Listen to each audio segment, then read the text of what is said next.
Hello magical practitioners, my name is Ivy. I am the occultist on YouTube and on Instagram, and today we're going to be talking about pop culture magic. So this is kind of part of my chaos magic series. I'm going to end up linking two videos down below. The first one is called What is Chaos Magic, and it goes into 6 potential principles of this type of magical paradigm. And the second video that I'm linking down below is Chaos Magic and the Avoidance of Dogmatism. That second video goes a lot deeper into the first principle that is discussed, which is the avoidance of dogmatism, because it can be a little bit confusing when explaining to another person. So before watching this video, if you have not watched those other 2 videos, I definitely recommend you stop this video, go down to the description box and watch those videos first, because I'm not really going to be discussing what chaos magic is in this video. I am going to assume that everyone watching this video has at least some sort of knowledge on what chaos magic is and how it pertains to pop culture, which is what we're going to be talking about today. But basically, we're talking about another facet to chaos magic, because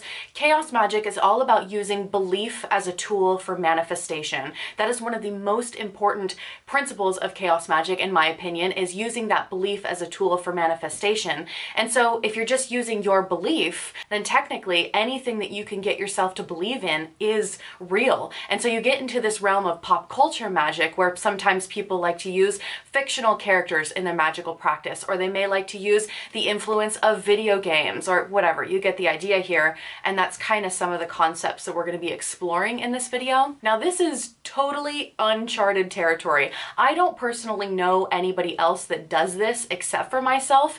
This is not something that I read in a book anywhere, so this video is going to be all about my own personal opinions, my own experiences working with pop culture magic. And so I really want to stress that this is not the one and only way, of course. I'm sure there's many different ways that you can work pop culture into your magical practice. And I also wanted to clarify, I hesitated a little bit in making this video because it had come up already. I did a 1-year celebration on this channel where we did a Q&A, and there were a ton of awesome questions asked. It was a really long conversation, but it was all over the place and it was so fun. I felt like there were some really good topics brought up in that video. So I will link that 1-year Q&A down below as well, just in case you're watching this in the future and you missed that video, so I'll link it. But a question came up about pop culture magic, and I kind of already talked about some of my practices in that video, but I didn't really get a chance to elaborate on that. But I also hesitated in making this video because when you ask the question of, can you use Harry Potter spells in magic or something similar to that, something fantasy, mixing fantasy into a witchcraft practice or any sort of magical practice, it kind of sets a precedent that magical practices are fantasy, and it can be maybe misconstrued. And so I just want to say that just because someone may be using a spell from Harry Potter in their magical practice, it doesn't mean that they are actually making things levitate and transporting themselves to a different dimension or a different space in the world. In my personal experience and opinion, if it's not naturally possible, then it's not magically possible. So this video really isn't going to be a discussion on what magic is, but for me, there still needs to be a realm of possibility out there for magic to be effective. So for example, let's say you're applying for a job, right? And you feel like you did pretty good with the interview, but you're not really sure that you really solidified that job. Maybe statistically speaking, there is a 60% yes, you are going to get that job versus a 40% no, you're not going to get that job. And Spellwork, in my opinion, is really pushing that 60% to an 80% or a 90%, making the odds more favorable to you. So there still needs to be you applying for jobs, you going out to interviews. If it's not naturally possible, it's not magically possible. In this case, you wouldn't be able to just do a spell to get a job and then not apply for jobs or not go to a job interview or do the other things necessary to get that job in the first place. So I just kind of wanted to cover my bases there, because I don't want people, especially beginners, stumbling into this video and assuming that, oh, well, I can do a Harry Potter spell and make things levitate. I can Wingardium Leviosa and there we go. it doesn't work that way. So again, this video is not a discussion on what magic is and isn't, but I just wanted to discuss that really quick. Okay, back to pop culture magic. So if we are using belief as a tool for manifestation, I'd like to start by first talking about fictional characters and how I use them in my magical practice. We're going to talk about fictional characters, and then we're going to talk about video games. So I'll have timestamps on this video, of course. But with fictional characters, there are some characters that I just deeply resonate with. I mentioned this in the 1 year Q&A, but for example, Yennefer from The Witcher, I deeply resonate with that character because of the amount of pain that she has inside of her that just makes her so powerful. She's able to turn her wrath into immense power, and that's something that I have personally experienced, and I really resonate with that character. And so if there are fictional characters that you want to bring into your magical practice, go for it. There's kind of two different methods, I would say, two different ways that I approach this. It really just kind of depends. So the first method is I bring that energy inside of me and use it while I'm doing a spell or ritual. And the second method is I use those characters to inspire my servitors. So let's go back to the first method and just kind of deep dive into that a little bit. So when I am using a character to inspire me and I really want to bring in those energies in me during a spell, let's say I am using Yennefer as a character, in that moment, I am not myself, I am Yennefer. And the way that I do this is I like to think of it as wearing different skins. That sounds really odd, I know, but I go into a meditative space, so that looks different for everybody. You can take your 10 deep breaths, you can do a body scan, center and ground yourself, however you like to get into an altered state of consciousness. And then I typically use visualization, though this method is not for everybody, I know, but I typically visualize a hallway, and walking down the hallway, I have a bunch of doors that lead to a bunch of different places inside of my mind, but one door in particular for skins that I have, it's almost like a closet door. I walk up to the closet door, I open it, and I have all these outfits that I can put on, all these skins. And so in my meditation, I am literally putting on the outfit or putting on the skin of Yennefer. I'm visualizing what she looks like, what she stands for. I'm bringing in any memories with her or anything that she made me feel, and really just kind of focusing on her essence and the energy that she brings to the situation.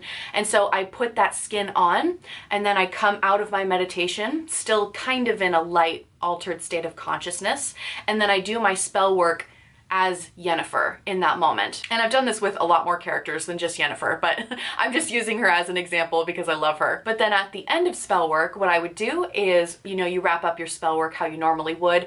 I would go back into my altered state of consciousness, walk down the hallway, go to the closet door, take off the skin, and then put it in the closet door, shut the door, walk out of my meditation. That way I can get some closure. I feel like that's really, really important when you're doing this altered state of consciousness work. You don't want to just like get up at the end of your spell and be like, well, I'm done, that's fine. You still have your Yennefer skin on. You might want to go take that off just for closure in your own mind, if anything else. The second method, the second way that I use fictional characters in my magical practice is through servitors. So I do have a video on servitors. I'm going to link that video down below as well. I'm just linking like 4 different videos at this point, but a servitor is a magical entity that's basically like a servant. It's a servant archetype that you create to carry out tasks for you. And so when creating your servitor, you kind of want to contemplate what its name is, what its purpose. You're going to give it some characteristics and give it some flair. And I really like to use fictional characters that I'm inspired by to create my servitors. I don't typically use the same name because I want the name to be something that has no other association in my mind, but I do use similar characteristics, especially if it's like an animal in a movie that I'm really, really loving that energy. It's typically animals, I feel like, that I'm using when working with my servitors rather than people. Animals are just creatures in general that are non-human. I don't know, that's a thing in my own mind. But you can absolutely use fictional characters to inspire your servitor creation. Although, as a quick disclaimer, I have to also say that I personally hate that servitor video that I did. The information in it is great. I wouldn't change the information whatsoever. I just hate how I filmed it, so just know that I filmed that a really long time ago. But let's talk about video games. Let's talk about how to use video games for inspiration in your magical practice. And again, this is uncharted territory because I never read this anywhere. This is just something that I do, and I don't know anybody else that does this either. So if you have any more ideas or ways that you like to practice in your magical practice, please feel free to comment them down below because I would love some inspiration as well. But what I typically do, I mentioned this in the 1 year Q&A as well, but I really love high fantasy open world RPGs. Like, that's my thing. That's all I play. And right now I'm really stuck on Skyrim, but I've played lots of different games like that in the past that I get really addicted to. And I always find that in these types of games, there's a couple different components that I bring into my magical practice. And the first one is with talismans and amulets, because in games you always see there's like this talisman that gives you 10 points towards your speech ability, your ability to influence or persuade another person, or you have an amulet that comes up that gives you 50 points in protection and blocking some sort of attack from a psychic person or a magical wizard or whatever it is. There's these little trinkets that you pick up, amulets and talismans, to increase your character. And so sometimes I like to look at my life like it's a video game. And so I have certain talismans and amulets, I'm looking at them right now, that are made for specific purposes to level up my character. Because if I'm looking at this vessel as a whole, I'm looking at it like I am a character playing in this video game, and ooh, I need to do this quest today that is going to require me to have 10 extra points in speech, in persuasion, or whatever. And so I will put that amulet or that talisman on for the day. Or I'm about to go into a situation that's really combative and I want something that's really protective and blocking for me, so I will put on my protection amulet and level up my character as far as blocking and shielding goes. So I really enjoy looking at my life like it's a video game. But there's also another component in video games. I don't know if any gamers are listening to this and they understand what I mean, but there's always some sort of like beast mode that you can go into in various games, and it's called different things in different games, but there's like this beast mode where you are just leveled up and you have these crazy powerful powers and you can do awesome stuff. And so I like to contemplate what my beast mode is and how to trigger it. And for me, without getting way too personal in a video like this, I've really been able to channel my wrath and turn it into divine rage and make some really powerful change with that. And so I feel like my wrath, or me being in an extremely emotional state, is power. That is my beast mode. And sometimes I will even use my tears of frustration in that spell work. And so it's kind of like this trigger of, we're going into beast mode. So I think it's really powerful to use your emotions in that way. And so yeah, I just like to go into beast mode every now and then and use my extreme emotions that I may be feeling for vengeance or justice or whatever to fuel the spell. And also I wanted to say, you can cast spells in your video game too. Like, who's to say that you have to be sitting in this physical world with these physical items in front of you? I mean, yes, I know the importance of physical correspondences because you're really bringing your internal desires out into the world for manifestation. And so it is important to have physical representations out in front of you. But I also think it's really powerful to cast spells in the astral world and also in your video games. I mean, create an altar in your video game, or create a character that's meant for a specific spell, and then as you complete this quest, you get closer and closer to the completion of that spell or something. I mean, there's so many different ways that you could take this, so I just want to say that you don't have to have like a physical altar. You can absolutely have an altar in a video game and cast spells that way if you want to. Another aspect that I wanted to talk about that kind of falls into pop culture magic is the use of hand gestures for me, and I think I've also talked about this in one other video that I have on my channel. I'm not going to link another video though, Ivy, I'm not going to do it. There's just so many conversations that have been happening around these types of things, and I'm finally sitting down to make a video and consolidate all of them together. But anyways, so I typically use hand gestures in Spellwork or for specific types of working. So let's say that I have a protection spell that I want to do, or anytime that I'm sitting down to do some sort of protection working, I always use the same hand gesture, and it's only when I'm doing protection workings. And then I also have a specific hand gesture for self-love spells. Anytime I'm sitting down to do a self-love spell or to work with my inner child, I have a specific hand gesture. And so these hand gestures kind of serve as psychological triggers to get you into a specific frame of mind when you go into that spell work. But I take the inspiration from pop culture because I look at, let's say, the show The Magicians, or even Harry Potter in this case. Let's talk about Harry Potter because I feel like people are more familiar with Harry Potter than the Magicians show.